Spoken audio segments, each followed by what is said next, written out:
Nursing institute સામે ફરી વિરોધ છે।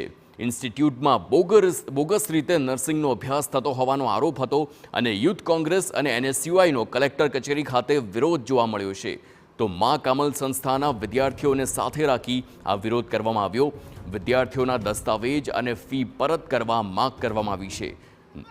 નકલી રૂપિયાનો વરસાદ કરી વિરોધ પ્રદર્શન પણ કરવામાં આવ્યું છે। ઇન્સ્ટિટ્યૂટ દ્વારા રાજ્યમાં એડમિશન લઈને બેંગ્લોર ભણાવાય છે અને ઇન્સ્ટિટ્યૂટ વિદ્યાર્થીઓના અસલ દસ્તાવેજ જમા કરી લેશે તેમ પણ જણાવવામાં આવ્યું। 20 વર્ષથી ચાલતી સંસ્થા સામે કાયદેસરના પગલાં ભરવા પણ માંગ કરવામાં આવી છે।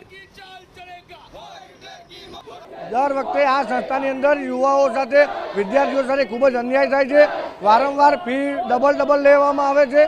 ત્યારબાદ અત્યારે તો વિદ્યાર્થીઓના જે મેન પ્રશ્નો છે, વિદ્યાર્થીઓના જે મેન ડોક્યુમેન્ટ છે એ પણ જમા લઈ લીધા છે। જ્યાં સુધી મા કમલ ઇન્સ્ટિટ્યૂટવાળાને આ સરકાર જેલના સળિયામાં ધકેલી દે ત્યાં સુધી વિદ્યાર્થીઓ શાંત બેસે નહીં।